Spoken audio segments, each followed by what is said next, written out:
This is the Horse Radio Network. This is episode 136 of Horsemanship Radio, brought to you by Omega Fields, the world's best omega-3 supplements for horses. Horsemanship Radio is a part of the family of the Horse Radio Network, and today we have some old salty writers from Ireland. They're not so old. And we've got a beautiful man from Albuquerque, New Mexico, Dr. William Miller, all to talk about horses and the carryover to humans as well.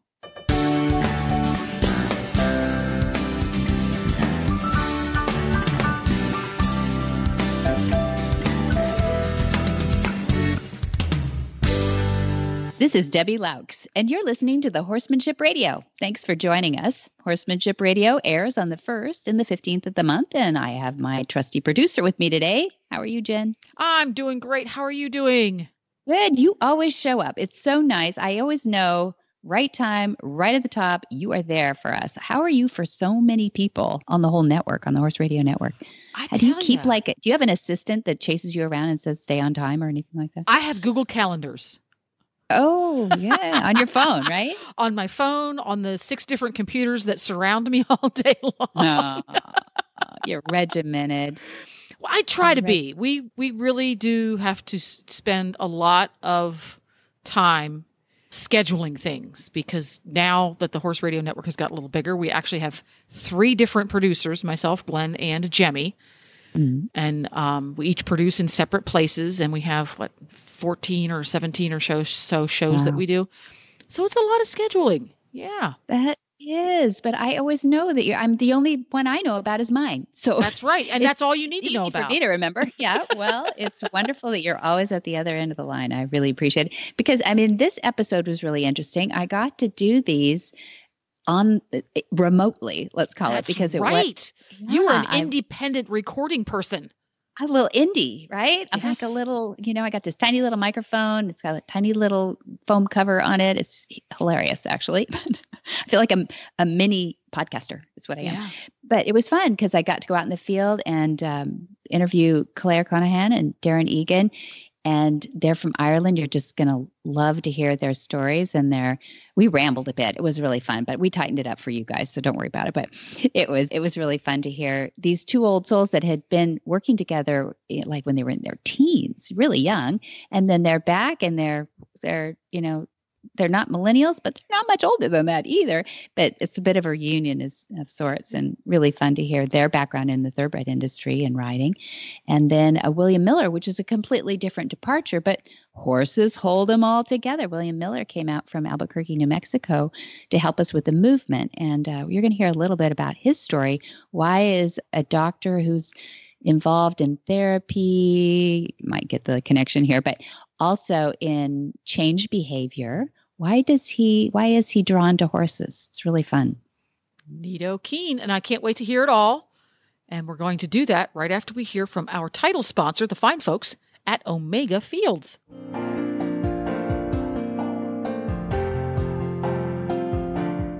Hi, Joe Camp here to share about Omega Fields. Omega Fields exists to help you keep your first promise to the horses you love, to care for them well. Nutrition is the foundation of a healthy life and supports all the activity that brings you and your horse so much joy. Omega-3s from flax are the cornerstone of that foundation. So, coupled with the finest ingredients and their proprietary Pure Glean flax stabilization process, they created Omega Horseshine, Omega Horseshine Complete, Omega Nibblers, low sugar and starch, Omega Antioxidant, and Proventum Probiotic soft treats. Thousands of horses are experiencing a vibrant life with the help of Omega Fields products, including all of ours, a part of helping you keep your promise to your friends. Nutrition for a healthy life isn't just their slogan, it's their purpose.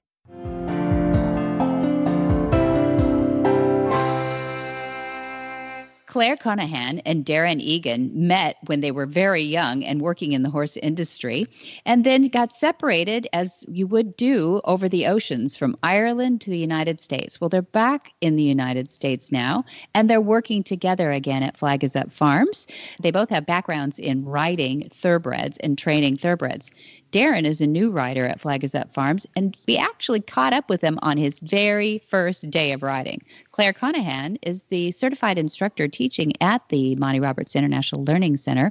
And we're going to get to listen in a little bit on their stories of working together and how they feel about horses. Well, welcome, Darren Egan and Claire Conahan. I'm so happy to have you here. Darren just came in today to Flag Is Up Farms. Literally is starting work tomorrow, but we thought we'd put him to work this afternoon and to tell a little story so we have a little perspective. And I understand that Claire introduced you to Flag Is Up Farms. Is that right? She did, yeah. I seen on her Facebook that she was advertising for some riders. And I've been wanting to come back out to California, especially to here. So I jumped on the opportunity. Fantastic. Well, we can hear you're from Ireland originally. Where are you from? County Longford in Ireland. County Longford in Ireland. Did you grow up with horses? No, I was introduced to horses at about 10 years of age. And it was pretty much love at first sight. As soon as I got on the back of a horse, I didn't want to get off it. So it's been quite the journey so far to get to here. Yes, it is. Now you're about 20 now? Or? 27. 27. Mm-hmm. Okay, no, I thought you were a little bit older. So there you go. So you've had a career completely in horses? Yes. Fantastic. Mm-hmm. A lot of people would love that. Mm-hmm. So Claire, how did you and Darren meet? So back in 2008, 2009? Pretty much, yeah. Something like that there. I was working in a racing yard for Kevin Prendergast. And Darren was the apprentice there at the time. That's where he done his apprenticeship. So that's how we met initially. Were you an apprentice then? No, I was just riding the horses. I didn't have that ambition. No. I got sent to Kevin's from the jockey school in Ireland, the racing academy. So I went there from the racing academy and I stayed on afterwards when the course finished. And that's where I served a year and a half of my apprenticeship before I moved to England to pursue a career over there. And where did you end up at a trainer's barn, or did you actually end up at tracks? Over there, it's much different. You go to trainers' barns. You don't. There's no exercising on racetracks. Just sometimes they would have racetrack breezes. But no, it's not like over here where you go to a racetrack and you train and you're stable there for months at a time. It's very, very different. So tell me a little bit about your experience with the horses when you were in Ireland and you were both at the same barn, same yard. Yeah, tell us some stories. We want to see the green hills and smell the Irish bread cooking, you know. Okay. Well, as Darren said, it was so much different there than it is here. You'd have like a string of 18 to 25, something like that there, riding out at one time. So the yearlings would come in around October time to Kevin's, and they would go down to the bottom yard and get started. So then they'd come up to the top yard then to us, and we'd all go out in a big string of horses and go out into the middle of his gallop. There was like a big grass field, and you'd have a pony horse riding in front and then everybody on the yearlings behind, just cantering them around figure of eights and stuff like that there. And you'd do that maybe for a week or so. And then a couple of weeks, yeah, and then take him on the, he had his own private race, gallop. We would take them out there then and get them going on the gallop and get them ready to start breezing. But the way they would do it over there is they breeze 5, 6, 7, 8 horses at a time. So every breeze is like a mini race. So the horse learns much faster what he needs to do when he goes to a racetrack. So it's less strenuous on their mind and on their body, on their joints, because you're not having to train them as hard, you're just educating them. So they ended up, most of the horses, with a pretty level head. They got a good start in life, and they were a pleasure to ride. Yeah, Kevin's was great in the sense that when you rode the horses out in the morning, from like you get on them in the yard, somebody legs you up, you walk out in a big string, so the colts are always in front and the fillies behind, and the older horses sometimes in front, and it's done in different strings, or like different groups. But he'd ride all the way up the lane, which is like a straight at least a mile. Be a mile. It's probably a mile, yeah. In walk, and then back down to the gallop, and then you'd canter around the gallop a few times, and then he'd walk them off again. And Kevin was in his 70s then, was he? I think he was 68 when I got there. Yeah, so he would have been close to 70, and he walked with every string of horses up and down, and then he'd be out in the middle of it. You know, he was so fit. And then on work days, we had to ride over to the Curragh. So the Curragh was like, how many miles away? Probably 3-4 miles at least, cross country, crossing roads and railway tracks going underneath them, and And Is this the Curragh? The Curragh of Kildare, yeah. Yeah. So it's a massive training ground, and there's there's roads into it as well. So there's traffic, then there's sheep everywhere. There's a railway in the middle of it. And when we'd be brave enough, some of us would go under the bridge while the train was going past and get the horse out past. Yeah. And there was one bridge was higher than the other. One real low and real narrow. You'd literally be down on the horse's back, head low, to get it onto the lower one, and it was the shortcut home. Yeah. So if you're on a quieter one, you might go that way. But so it was a lot of fun over there. Kevin was hilarious whenever, sometimes traffic would go past us too fast, and he'd take off down the road in the car after them to tell them off for scaring his horses. There was this one time where we were riding back from the Curragh. The horses had already breezed, and it was the last group of horses to come back, because like I said, when they breeze in groups of 5 and 6, then those 5 and 6 would walk back to the barn, and the jockeys and the exercise riders who would ride work, they would get on the next 5 or 6 and go down and breeze them. So what do you think that did for the horses, though? Because here the horses are often installed and then out to the track and back into the stall. I mean, it's not as bad as Hong Kong. I've heard they take them up and down in elevators and then take them right to the track. So I'm not complaining, but it is. Do you think they grew up a little bit more normal, more natural? They definitely have a sounder mind. They're more mature in their mind. They can handle stress a lot better. They can handle stressful situations without completely losing their mind. Well, I suppose they're eased into it a bit more too. They're not, if you think about it, if the horses over here are kind of put on their own a bit more in the beginning, they don't have the comfort. They don't have that of the social bunch, together, whereas ours do, and they get that education from very early on that they're all together, and turned out in big herds, because that can mean a lot in a race, really, can't it? Because you find a lot of horses they either want to be tailed off and they'll pick them up, or they want to be out in front. But once they get into a bunch, they just lose heart and they want to go backwards. So it really helps in that sense too.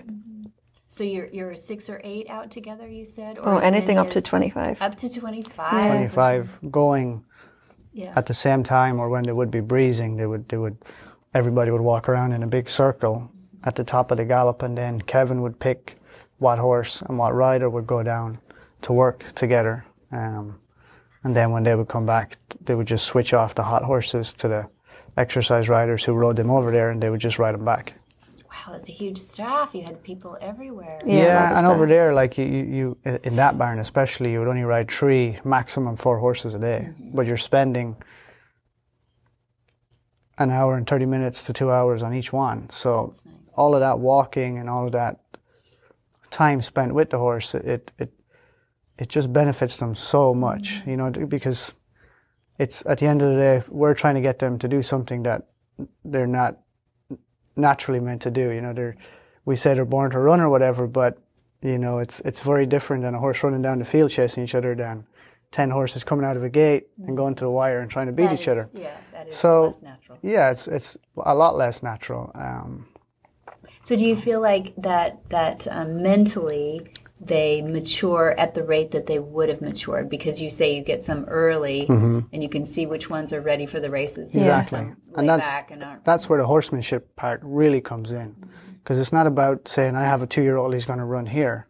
It's about saying, I have a racehorse and I'm going to get him to the races when he's ready. Because when you start, from what I've seen, when you start putting a date that this horse has to be somewhere at a certain stage, you're putting a lot of pressure on that you don't have to.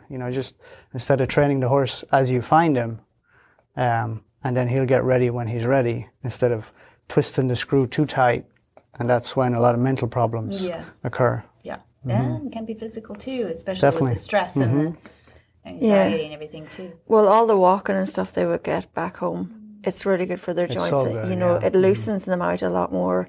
That they're ready to go out and canter. Their muscles are warmed up, they canter, and then their muscles are cooled down before they go to their stall. And in Kevin's it was great too, because every horse, once you finished riding him, you took him back to his stall, took off his saddle, put a head collar on him and a lead rope, and you took him out to a round pen, and he had a roll, and then back and groomed and into his stall. And that was their routine for them, and his reason for that was so they didn't get cast in the stalls. They wouldn't want to go back rolling, so it was They really had, they had a long, session as Yeah. opposed to 15 minutes Right.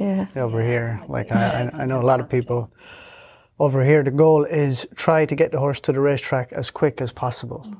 For what reason is unknowns to me, but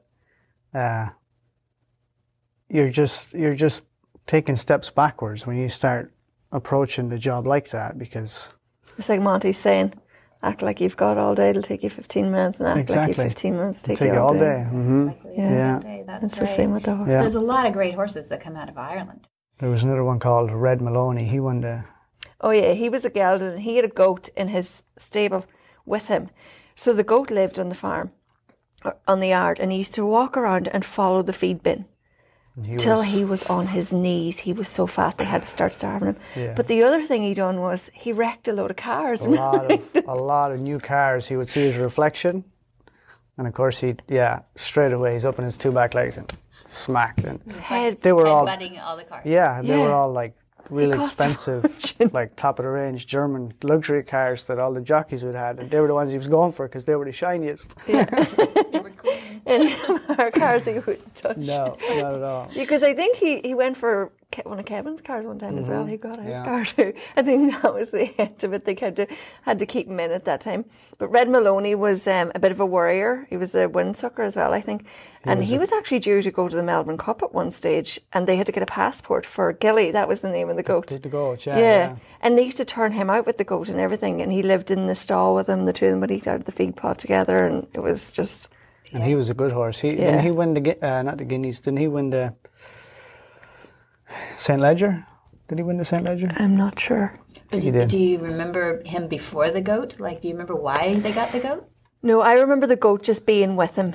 He could be a bit of a savage. I bet I was going to say. No, I think he was more of a worrier, I think it was. He needed companionship. Even that goat went to the races with him. Yeah. Yeah. Mm-hmm.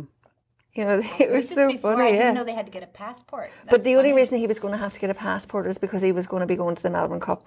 But for whatever reason, then he didn't end up going. Or did he go to Hong Kong at one stage? No, he Must have been went to Hong Kong. Yeah, he didn't go anywhere. But a lot as well, too, to sort of sweeten the deal, too. You have the babies, which a lot of the ones come here for starting and stuff. So you can Right, start and them that's- from the beginning in the right yeah. way, which makes Don't it get me so wrong. much I easier. love working with a horse that has a problem. Because it doesn't have a horse problem, it has a human problem. Exactly, Darren. So instead of trying to make the horse do what you want him to do, I just like to observe the horse and see what he's doing and what he's got going on in his head and take it from there. You know, I see a lot of people, I've seen just this summer, some people had purchased a very expensive yearling for over 400,000. Expensive yearling. And then I see it a couple of weeks later and it doesn't want to go to the track, it's rearing up, it's bucking its rider off, they can't get even a rider on it. And I'm like, this is just ridiculous. Yeah. This is just ridiculous. And it was just a consequence of bad horsemanship and a rushed job. They were in a hurry and they didn't have the correctly qualified staff to do, like, to break the horses properly. They wouldn't drive them, they wouldn't put them on the long lines. You had to break them in a stall, you put the saddle bridle on, you get on them, and that's all you got. So it's, number one, very dangerous. Number two, it's not very educational for the horse. You're teaching them how to do all the things you don't want them to do. So just to be able to be here and enjoy the break-in and training process and enjoy looking at a horse and saying, okay, he doesn't need to go to the track today. He's going to go in the round pen, or he's going to go and we're going to do figure eights in the arena, or we're just going to take a trail right around the property. Because sometimes that's all it takes. But people are in this mindset where he has to go to the track, he has to train, he has to train, he has to train. And usually that's the problem. He's doing too much training. So you're going to supervise this guy now? Yeah. Make sure he lives up to the name I give him to your mother. So. Right, I know. She was reading the resume. I take pride in my work, for sure. I bet you do. I bet you do. It's going to be fun. And my goal is to get you changing the term breaking to starting. Yeah. Okay. That's my goal. You might do that by tomorrow, I know. But Yeah. We can start a few. Yeah, you start. There you go. I know. That's just one of the campaigns that we you know, it's just a little tweak. Psychological. But if you keep hearing it come out and go in the head, you know, it's just one of those little domination things that I think we could fade out of at this point. But. Yeah, it's definitely not the right term. No, it's just it's the universal term. It's been used for so many years, really, isn't it? It doesn't. Generations and generations. Yeah. But it's fascinating to me, like, that people that get into this industry, like when you started, like Darren said earlier, it was love at first sight with horses.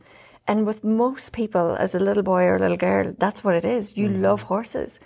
And somewhere along the way, you end up in a yard or wherever you are, and that's just how they do it. And that's the words you hear. This is just how it's done. That's just the way it is. This is how we do it here. Yeah, and people accept that. And that baffles me because, you know, no matter what horses I worked with, you know, when you got results with a horse, it was never through bullying them, ever. And people would say to you things like, I remember one time, for instance, you remember Mark of an Angel, the little chestnut filly I had? And she was, the term they used was a screw loose. That's what they called her. She was here, wasn't she? No, she was Mark of Esteem. Oh, Mark of Esteem. Yeah. Okay. And when they brought her over to the Curragh to work, nobody could ride her. They had to walk her around, and she would be in a lather of sweat before anyone even got on her. So the stables got turned around anyway, and one of my horses was sent home, and I got given this filly, and I thought, oh dear Lord, what am I going to do with this? I'm going to be killed. And all I done was I dropped her out the back and just softly just rid her, and she was such a lovely filly, such a lovely moving filly. And eventually, anyway, I was able to ride her around walking while she was waiting to be ridden by the jockey. And one particular day, she was getting ready to go to the Galway Festival, and Declan McDonough was getting ready to ride her. And as I put him up on her, was walking him out to the track, he said, "Is she okay?" And I said, "Yeah, she's fine." Right, she seems really quiet in herself. He thought she was sick. So he went out on the track, and he rode her, and he came back and he says, "I don't know what you're doing with this filly, but whatever it is, keep doing it." And Declan doesn't give compliments. No. And Kevin said the same. The two of them both did. So anyway, this filly, she went to Galway and she finished second in a really big race. It was a listed race or a group, I can't remember. I'm terrible when it comes to the types of races. I'm more about the horse's mind than anything else. And so afterwards, when I started riding her again, she'd had a couple of days off, and I started riding her again, and Darren was actually here at the time. And I said to Kevin, you know, he asked me how she was after the first day I rode her back. I says, "I don't know." I says, "I can't put my finger on it, but she's just not right. She's up in my hands. She just doesn't feel right." And his was, you know, like, "You're annoying me, God," you know, looking for things wrong. But that wasn't the case. And Sean, the backman, was there that day. And you and Sam were actually getting a lift home with me that evening, I think, back to Roombeg. And I said to Sean, I said, "Do me a favour." I said, "Just run your hands on that filly and let me know if I think there's something wrong with her."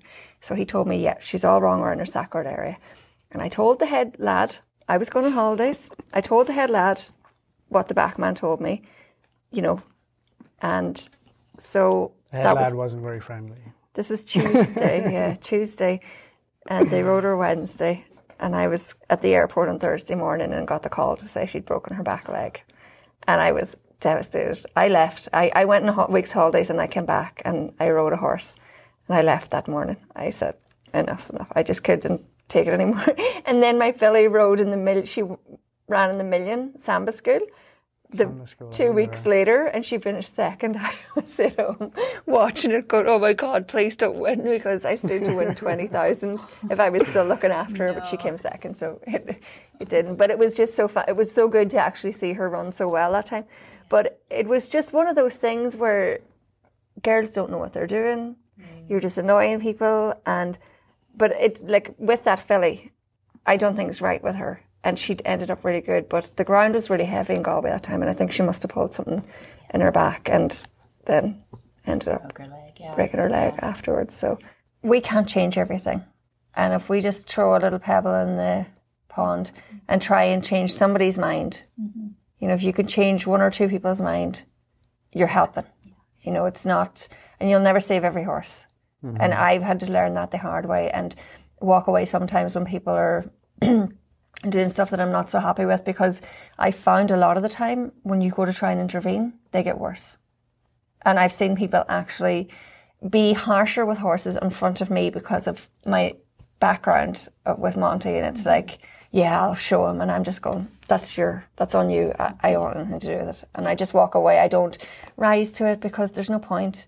You know, those people are doing, I guess, the best they know how to do because of whatever reason, fear, ego. My philosophy, and I've had this philosophy for a long time. People would ask me, you know, how can you ride that horse so well? And my philosophy always was, it's in my trust of lack of control where I get control. It's not I have to be in control. It's I'm not in control at all. But here I am up on a horse. We got to get the job done. So instead of having a wrestling match, I like to have a dance. That's my philosophy. That's nice.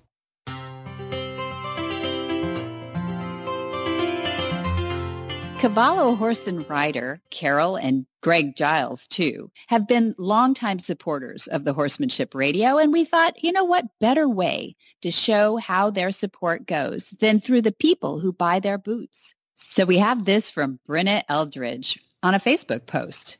I could not be happier with my decision to transition my horse to barefoot and choosing Cavallo for his hoof protection. I always thought my horse just had bad feet and that he would always be lame barefoot until I realized that I was enabling that dependency. By allowing his feet to adapt back to the way that they were naturally intended, his feet have become strong and he now seems perfectly comfortable barefoot. With the added weight of a rider on rough terrain, I invested in my first pair of Cavallo boots. I went with the Trek boots, and they fit him perfectly. I was able to do anything that I could do in metal shoes, and I have no longer stress over him losing a metal shoe and damaging his hoof when removed. The Cavallo boots have provided him greater shock absorbencies when riding on hard ground, and so far, whether it be on trails or in the arena, he seems extremely comfortable in his boots. I do a variety of riding, including trails, gaming, and drill, and I'm excited to get into the gaming season to put truly those boots to test. I believe that in horsemanship, you have to pick methods that make the most sense to you. And for me, that is the naturality of barefoot and the protection of the Cavallo boots. Brenna.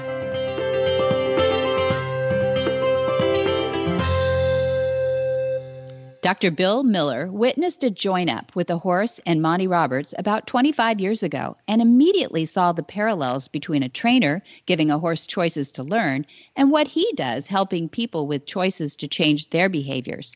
Understanding addiction and its treatment has been a wonderful medium for pursuing Bill's fundamental interest in the psychology of change, for which most people are often ambivalent about. Dr. Miller served on the Faculty of Psychology and Psychiatry at the University of New Mexico for 31 years, where he served as the Director of Clinical Training and co-founder of the Center on Alcoholism, Substance Abuse, and Addictions. His publications include over 50 books and 400 articles and chapters. Fundamentally interested in the psychology of change, he's focused in particular on the development, testing, and dissemination of behavioral therapies. Privilege and honor to be sitting down with William R. Miller today. Hi, Bill. Hi. Yeah. Glad to have you. Peel you away a little bit. We're in the middle of an equine-assisted introduction to motivational interviewing. Yes. And people might ask, horses? Yes. What's horses got to do with this equine-assisted introduction to motivational interviewing? Do you want to tell us why you're here a little bit? Well, that started about 20 years ago when I was watching Monty working on a BBC program on public television. And I was struck by, he does the same thing I do. Now, I'm a psychologist. I was working with people with addictions. But I was struck that he's doing the same thing I do, but he's doing it with horses. This isn't even species specific. And I was quite moved. And I sent him some tapes of this method that we've developed called motivational interviewing. And about a year later, had a chance to meet him here at the ranch, and he was equally impressed that what I do is the same as what he does, but I was doing it with people with alcohol and drug problems, and so we kind of recognized in each other the similarities of these two approaches, and that's led. I've been here a number of times doing motivational interviewing trainings, But it led to this particular training that Chris Robbins has organized to look at the similarities between Join Up and motivational interviewing. And I came just because I'm fascinated to talk about those things. So you're kind to have done that. We had you for the beginning of the week. We had 2 days of the movement. Yes. Which is a symposium that we put together. Our goal for that, our mission for that, was to point out those qualities of horses that people have taken into other vocations besides just horse training or horse competitions. But we had several speakers, you being one, second year in a row of 2 years that we've done the movement. But maybe tell us a little bit briefly about what your talk was covering. Well, to me, the movement is about nonviolence, about alternatives to domination and violence. And I was this year talking about empathy, the ability to tune into someone else's world and experience and see things from their perspective. And doing that, of course, moves away from violence. Violence becomes possible when you can depersonalize the other individual and say, well, they're not even human. When you can join with them, when you can begin to see the world through their eyes, through their perspective, it makes a connection that makes violence less likely. Yeah. Very nice. And it was a great talk. We'll be having that out on Vimeo eventually too. So we'll give people an opportunity to actually get to see that in action. Then moving into this equine assisted intro to motivational interviewing, maybe we should do this for people. Could you give us a definition that you routinely give for motivational interviewing? Yeah, well, that definition's changed over the years too. But fundamentally, it's a way of having a conversation. And so in that way, it's like Join Up as well. And the purpose of the conversation is to bring out the other person's motivation for and commitment to change. So whatever the topic, initially I was working in addictions, but it very quickly spread into healthcare and then into corrections and then social work and dentistry and all kinds of fields. Because really it's about helping people to get through ambivalence. Whenever we're faced with needing to make a change, we don't want to do that. We're comfortable doing things the way we have been. And yet, for example, if you get a diagnosis of diabetes, there's some really important changes to make that will determine the quality of your life and the length of your life. And those aren't easy to do. And in that kind of situation, it's helping people to voice their own reasons for making those changes and to get to the place of saying, yes, that's what I need to do. So it was the same in that way as the addiction challenge of getting to the place of saying, I think I really need to do something about my drinking or my drug use. Well, that turns out just to be human nature, that ambivalence is us. And it's a place you can get stuck for a long time. You think about a reason to change, and then you think about a reason not to change, and then you stop thinking about it because it's kind of unpleasant. And this is a way of having a conversation that helps people keep thinking about it and moving in the direction of making positive changes on their own behalf. So you've been here for a few days and you were finally offered the opportunity to do a Join Up. Yes, after 20 years. After 20 years of never actually getting in the round pen with a horse to do that, but you'd seen a lot of them. I have indeed, yeah. You have, because you've been here with your conferences and your trainers, training the trainers before and watched the demonstrations. How is it different being in the round pen this time? Well, it's quite amazing to have that experience, having seen it so many times, but to actually have the conversation, to see immediately how my movement influences the horse's movement. At one point, you're supposed to stay behind the horse to be driving the horse away from you.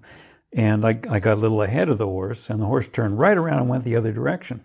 I said, now that's what I tell my therapists, that if you get ahead of your client's readiness to change, they're not coming with you. That was the experience all through it, all through the Join Up, of kind of asking the horse, will you come with me on this step? Will you come with me here? If I turn, will you turn with me and come along? And that's so much like the experience of motivational interviewing as well, that we try things out in the conversation and see if the person will take that step, will come along with us. I also was very aware of how useful it is to have someone standing up on the side of the round pen who can see what I don't see and make a suggestion. And that kind of coaching is really important in learning motivational interviewing as well. Because in a way, it's what you're not seeing that you need some help from a coach with. Just like learning tennis or learning a musical instrument or whatever, somebody else listening to you or watching you can say, now turn your wrist just a little bit, now try it again. And that kind of coaching is how you learn complex skills. It is very hard to see what you're doing when you're inside your skin, especially in this. It's almost like being in the Colosseum. You feel like a lion might come out in the moment. It's pretty intimidating. Did you get a little vertigo when you were first in there at all? No, you were good. No, and felt very safe to me. I didn't have that Colosseum sense about it. And the horse is giving you feedback constantly, of course. So you've got two good sources of feedback. There's what the horse is immediately saying, oops, you did that one wrong. And then good suggestions coming from up on the side of the round pen that say, now try back away just a little bit, 45 degrees. Now speed up your pace a little bit. And that kind of immediate coaching is just how you learn tennis or a musical instrument or join up or a motivational interview. How did you feel with your physiology? Did you find yourself having to think about breathing down, or did you even think about it? I didn't think about it until it was time for the moment of join up, and knew then it was important to do that. But I hadn't really focused on breathing that much before. I have a daily meditation practice, and I'm used to diaphragmatic breathing, and so even when I walked into the round pen, I felt very comfortable. But that's a moment when you're going to invite the horse to come to you, that you close your posture. I learned that one, and breathe out and just get relaxed. And the horse joins you in that process of slowing down. And the second time I did a join up here, I turned away from the horse and walked toward the center, and I didn't look back. And then when I finally turned around, the horse was right there on my shoulder, which was what a lovely experience. And it's an experience of trust. It's emotional. Well, it's emotional for sure. And I know you work with veterans here, and I think of the courage of a veteran to, at that moment, turn their back on a 1,000-pound animal and then experience the trust that's involved in that. It was very, very moving. And I know your wife, Kathy, got to experience it too. Did she share a little bit about it? She did, and I think she's done 4 of them now. She's really, really excited about it. She grew up on a farm, but not with horses that much. And it really touched her. She said the first time she turned around to the horse at the moment of join up and stroked its head, she said it was like touching a baby. It was like that moment of connection. Yeah, so innocent and trusting, because it's full trust that you have from the horse at that point. Yes. There's no reason other than trust to come to you. That's right.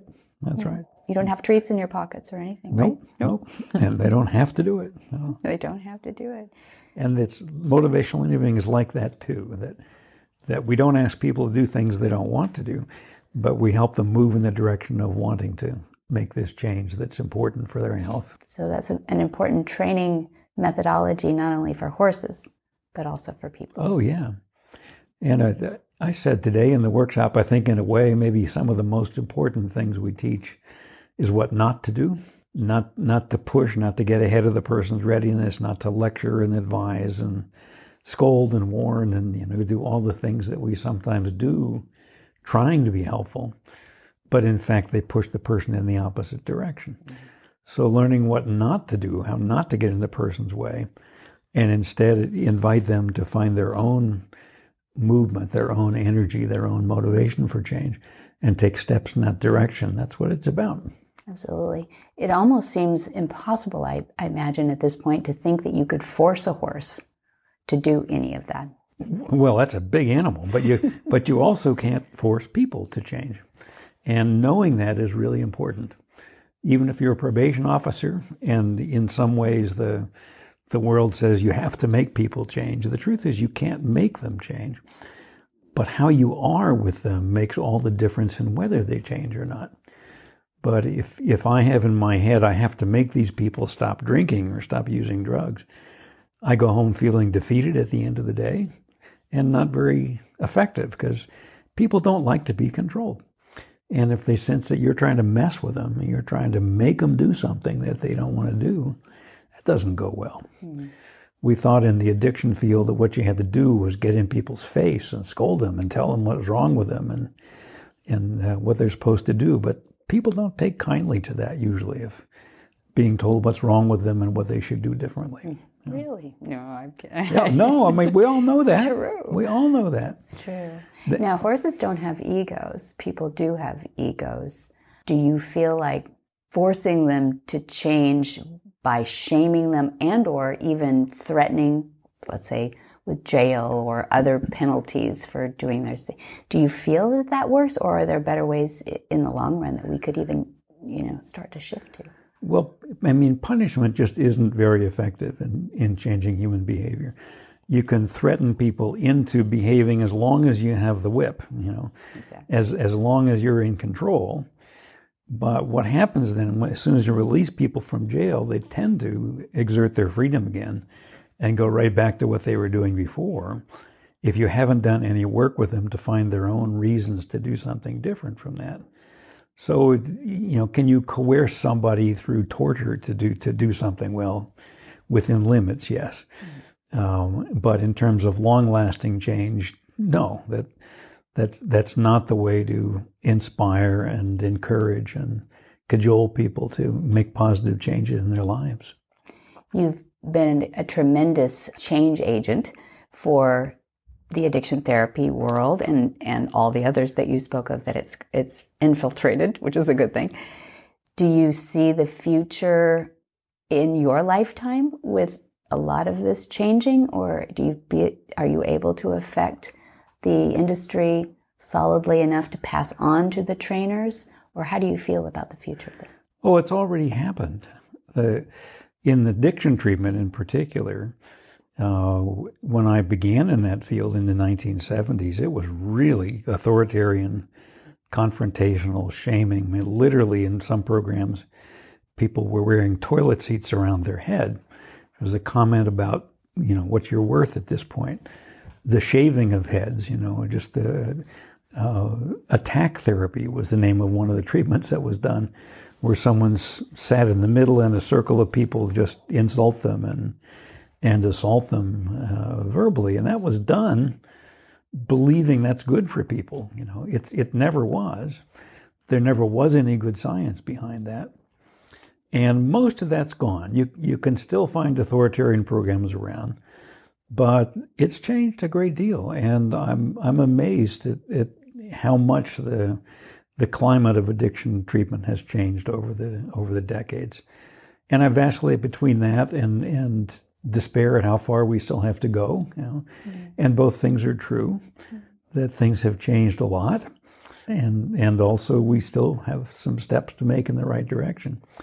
But I hope if my life makes a contribution, it is the humanizing of healthcare more generally, not just addiction treatment, but the way in which we are with people who come looking for help with their health. Well, that's hopeful. I imagine a founder, as you are, a founder of any concept, hopes that they can push that momentum downhill enough to keep it going. This may be off topic, and if you don't have an opinion on it, that's fine. But there are people who believe in, let's say in the cases of veterans, that them reliving those traumatic moments that have created what we call PTSI, or post-traumatic stress injury, in order to get them past that, they need to remember it, embrace that moment, realize that they're still alive, and get past it. Is that effective? I think the problem in that is the have to piece of it. There is good scientific evidence that exposure-based therapies of helping people to re-experience in some way, in a safe environment, things that happen to them is effective. And indeed, avoidance just perpetuates the problem. So when you have any kind of a fear, if you just stay away from the thing you're afraid of, the fear gets worse, actually. So the exposure-based therapies were developed as one way to help veterans and are used in veterans hospitals around the country. It doesn't seem to be the only way.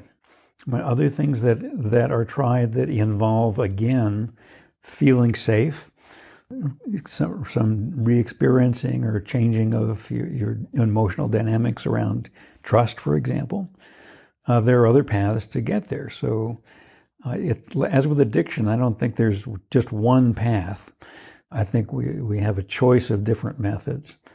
But the one you mentioned, the exposure-based therapy, does have a good track record.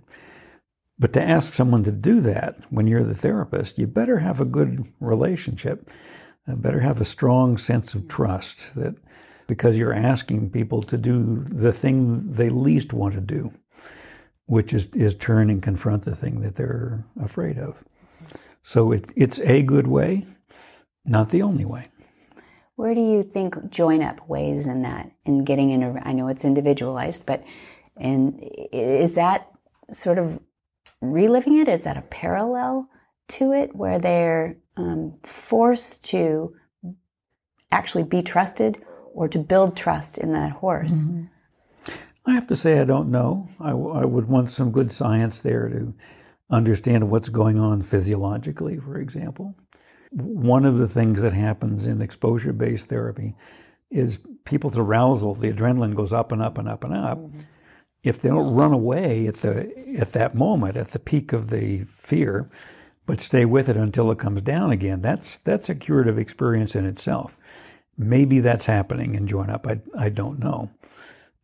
Maybe it is on a more abstract level, learning to trust and to be trusted, which was not adaptive when you're in Iraq or Afghanistan.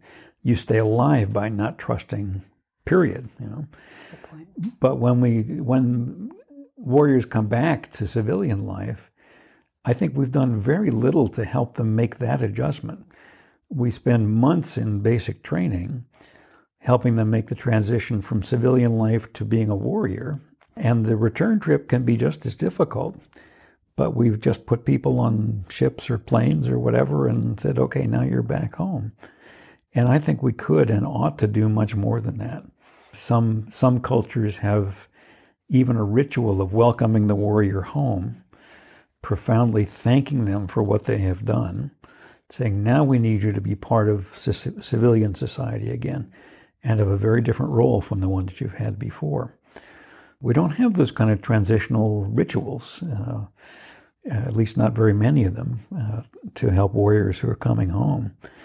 And I wish we did, because it underestimates how hard that transition is. And we see it in the suicide rates with veterans. We see it in the violence rates that emerge. And it doesn't have to be so. Yeah, not at all. That's good to hear.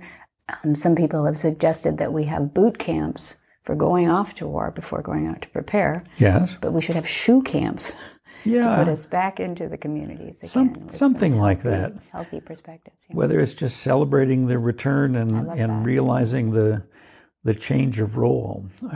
One of my postdocs did a study at a Native American pueblo, and they wanted to know what percentage of the men who had gone off to Vietnam still had PTSI. This is 25 years after Vietnam now. And it was like 85%. And why so high? Well, the religion of this pueblo is pacifist. Now, these men went off in loyalty to the country that they're part of. But when they came back, they said, I'm no longer a member of this community. I have violated everything that I was ever taught in our religion. And they would literally live on the periphery of the community, so alienated, and of course lots of drinking and deaths on the highway and horrible, horrible history. But what about the 15%? And my colleagues discovered that the 15% who were not drinking, drugging, suffering with PTSD, were people who were members of a particular clan that by virtue just of reaching a certain age, you're now expected to become part of the secret religious society. And so at that age, through no merit of their own, just by virtue of who they are, they have a responsibility to become part of the central, most respected religious society in the community and to perform duties, regular duties, for the welfare of the whole community. In 6 months, the PTSI is gone. The drinking is gone. They now have not a peripheral role, but a central role in their community again. And it's making that kind of transition that I think we've not been very good at helping warriors to do. So there are processes that we can implement. Oh, At yes. least we're seeing some demonstrated, yeah. Oh, yes. Perfect. Last question I have is, you touched this week at the movement, you touched on transspecies spirituality. Yes. I think that's such a fascinating title. Yeah. Give us a thumbnail of that. I know it's hard. Well, I mean, God didn't just create people. God created everything that's here, and so in some sense, everything around us is some reflection of God, is in some way a connection or a part of God. And we've gotten very anthrocentric, I think, that nothing really was happening until human beings came along. So the first billions of years, God was just waiting for people to appear and form religious denominations, and then things are okay, Well, that's crazy, And just to sense that loving kindness, which is how I understand the essential nature of God, is also what we're meant to do, and not just with other human beings, but with creation, with animals, and to love the world and protect it as well. And so it makes perfect sense to me that spirituality is not something that is like a cool human thing, and only humans are part of this experience. I mean, God created it all, and we're a part, not as big a part as we sometimes think, of all of that creation. So but it was one of the things that struck me the first time I saw Monty work, which is it's that same loving, respectful, autonomy honoring way of being with another creature. Now, St. Francis is famous for having done that, for regarding animals to be relatives, and native people do the same. That we're related in some way. I don't understand the mystery of that, but I enjoy experiences that help me to experience that mystery. Very nice, very nice. Well, it was great insight. I think a lot of horse owners, spiritual or otherwise, call a horse a very sentient being. Oh, yeah. And, I think that's the quality of horses, the flight animal, really. Mm-hmm. The qualities that humans can learn a lot from. We are a carnivore, typically, unless we happen to be a vegan, but we pretty much have those instincts of a predator. And to learn the vast qualities, really, of the flight animal that have survived a lot longer than we have, seems to be where our pursuits we're learning the most in right now. So I'm glad you had that perspective for us, too. It adds one more element to it that I like. Well, and I respect Monty's teaching that no one has the right to say to another creature, you do what I want or I will hurt you. That happens far too much, even human to human, but we don't have that right with animals either. Thank you for joining us today on Horsemanship Radio. I appreciate it. Real pleasure. Thank you. Whisper the language of the herd. Listen, you don't have to say a word. It's time for Jamie Jennings to fetch an email from Monty Roberts' inbox and share a morsel of Monty's wisdom in a little segment we like to call Ask Monty. Leave this world a better place than mine. The magic in the language of the herd. Dear Monty, I have a 9-year-old Missouri Foxtrotter that seems to stumble quite a bit while being ridden in the pasture or on a road, yet is very sure-footed on trails. I read that having the cinch or the girth too tight could cause this. Is it possible he is bored and just not paying attention? Monty's answer. I don't think he is bored, and I don't believe the problem is a result of anything that was done to him in the past or the cinch is too tight. I think you should take a hard look at the surfaces you are riding on and possibly have the veterinarian check for arthritic potential. Early arthritic changes often compromise the horse's range of motion. If surfaces are slightly uneven, this can easily cause stumbling. If early arthritic changes are evident, it is possible to assist your horse by amending how his feet are trimmed and shod. There are also many substances available today that will assist your horse in overcoming the problems of a compromised range of motion. Glucosamine and chondroitin, as well as glucosamine sulfate, are often suggested these days. Also, many horse people use hyaluronic acid, which is a substance of choice for many of the joint problems of today. This substance is available in both injectable and ingestible forms as their treatment of choice for joint problems. I have used all of the above with favorable results. However, I am not a veterinarian and would advise you seek the opinion of a good equine practitioner who will be able to tailor the treatment of your particular problem. I would not choose to speculate on the best course of action without seeing the horse and listening to the advice of a good vet. For more of these insights into good horsemanship, go to www.montyroberts.com and click on the orange banner that says Get Free Horse Tips. Hi, I'm Monty Roberts, and I'm dedicated to training horses without pain. You can learn to do it too on my Equus Online University. Western, English, the beginner, or the advanced rider, it doesn't matter.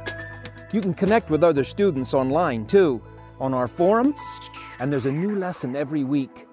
It's a lifetime of learning for you on my Equus Online University at montyroberts.com. What in the wide, wide world of sports is going on here?